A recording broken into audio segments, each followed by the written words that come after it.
Ils sont 2,7 millions de réfugiés syriens sur le sol turc. En visite à Kilis, à la frontière syrienne, Recep Tayyip Erdogan a proposé qu'ils obtiennent la nationalité turque. Pour Ankara, ils ne sont pas réfugiés, mais invités en Turquie. Je dis à mes frères venant de Syrie que pour nous, vous êtes comme des frères et sœurs. Si vous nous voyez comme des frères aussi, alors vous n'êtes pas loin de votre patrie, mais seulement de votre maison. La Turquie est votre patrie aussi. La proposition fait aujourd'hui polémique en Turquie. Certains y voient une manœuvre électorale du président turc. Sur les réseaux sociaux, les discours anti-syriens sous le slogan « Je ne veux pas de Syriens dans mon pays » ont explosé. En janvier dernier, Ankara légiférait déjà sur les permis de travail accordés aux Syriens, mais seul un petit groupe a pu en profiter.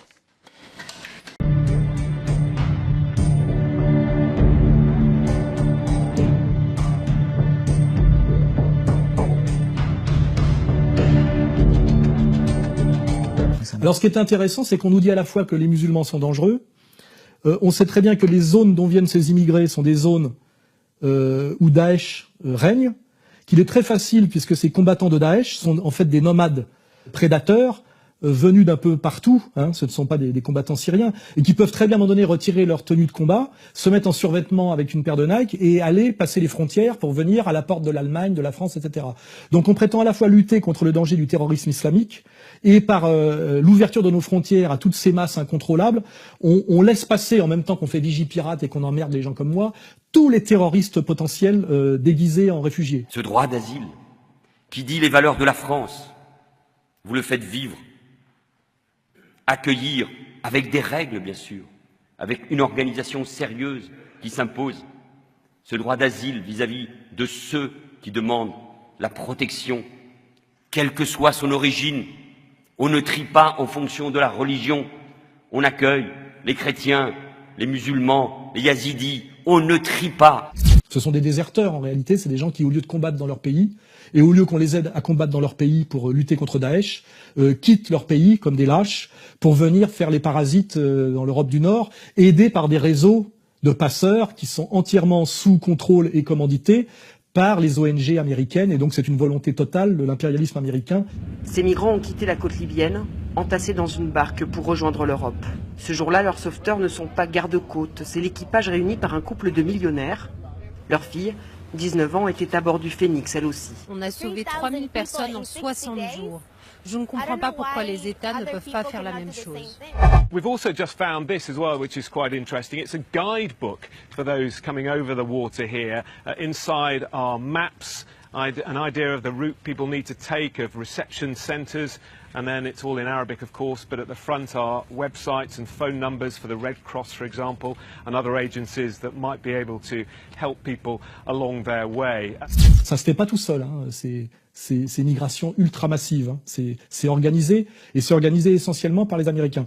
Alors et dans l'intérêt des Américains et d'Israël. Je vais vous dire pourquoi.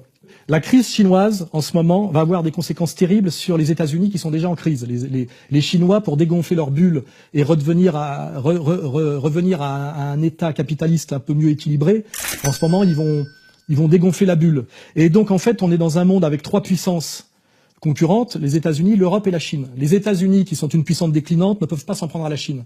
C'est un ennemi et un concurrent hors d'atteinte. Mais par contre, ils peuvent freiner leur effondrement en détruisant l'Europe.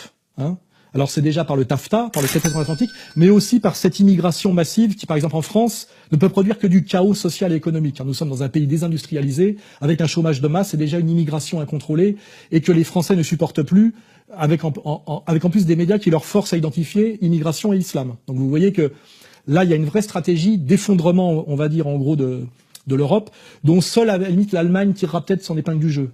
Voilà. Et encore, à court terme. Les preuves le montrent, il s'agit bien d'un incendie criminel. Dimanche matin, les flammes ont ravagé ce gymnase situé dans la petite ville allemande de Wertheim. Le bâtiment était destiné à accueillir quelques 400 migrants d'ici peu, mais il est désormais totalement inutilisable. L'incendie a été déclenché volontairement après la livraison de 300 lits pour les futurs occupants. Et donc là, je pense que la vraie stratégie, c'est ça. Cette opération de migration massive est voulue par l'Empire américain et est la conséquence directe de la crise financière chinoise dont les premières victimes vont être l'économie américaine. Vous voyez, c'est comme ça que ça se passe.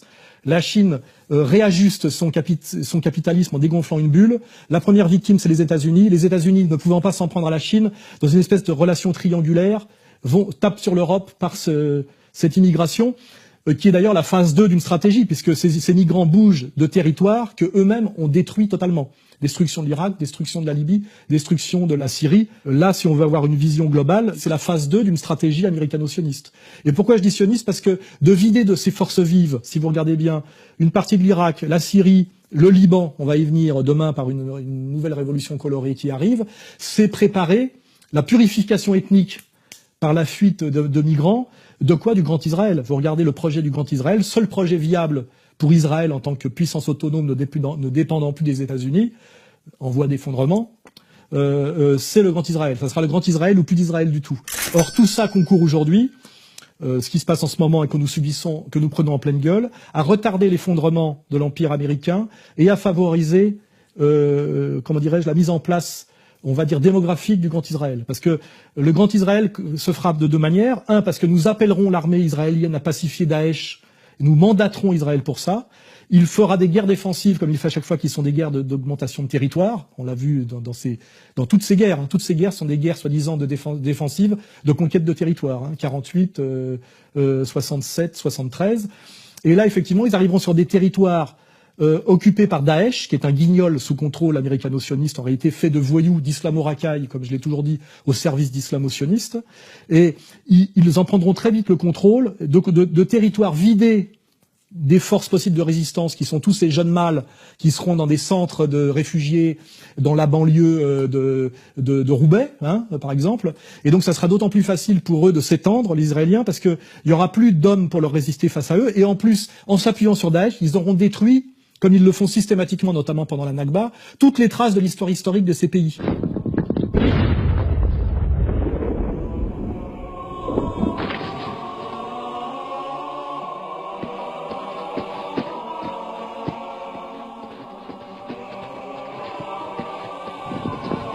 Ethnic cleansing is an ideology that wants to get rid of one ethnic group in its entirety from the place where it lives. The second stage of ethnic cleansing is to erase these people from the place's history. Ils veulent réduire à néant l'héritage de l'histoire. Une opération de destruction et de propagande mise en scène par ces soldats du groupe État islamique.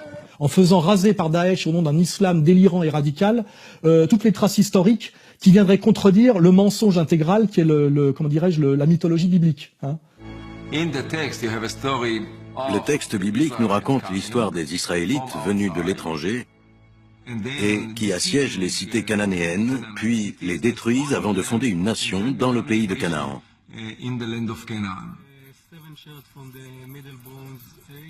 Mais l'archéologie nous dit exactement le contraire.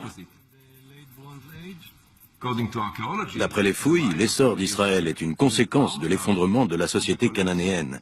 Il n'en est pas la cause. Toute l'histoire biblique est un projet politique, certes, une mythologie, mais une escroquerie historique. Ça n'existe pas. Donc la stratégie d'Israël, c'est toujours de détruire les histoires moyen-orientales qui montreraient qu'en fait, les Juifs n'ont aucune histoire dans la région. Aucune histoire glorieuse ou grande qui aurait valu qu'elle soit racontée par des scribes égyptiens, assyriens ou babyloniens. Le premier manuscrit de la Mer Morte date quand même d'au moins 3 siècles après l'exil babylonien. Et en l'absence de textes plus anciens, certains historiens affirment que la Bible tout entière n'est que pure fiction. Ils mettent en doute l'existence même d'Israël et des Israélites. Pour les révisionnistes, ces grands sceptiques, l'ancien Israël n'a pas existé. C'est une création intellectuelle. Ces gens ne réécrivaient pas leur passé, ils l'inventaient. Ils n'avaient pas de passé. La Bible est donc un mythe fondateur destiné à légitimer un peuple illégitime. Ça, c'est la réalité. Voilà. Donc là, je vous ai fait quand même une analyse globale en prenant de la hauteur. Et ça serait bien que Michel Onfray, qui à la fin dit comme conclusion de son discours de pseudo-résistance sur BFM qu'il faut accueillir effectivement tous ces mâles miséreux en France. Il y a plein de villages qui sont remplis de maisons vides, etc. On pourrait repenser une espèce de tissu social nouveau. Ça serait bien qu'il essaie de se hisser à mon niveau pour faire la critique jusqu'au bout. Mais le jour où il fera ça, il sera obligé de parler sur égalité et réconciliation, il sera plus invité à BFM TV par Routel Krief. Hein.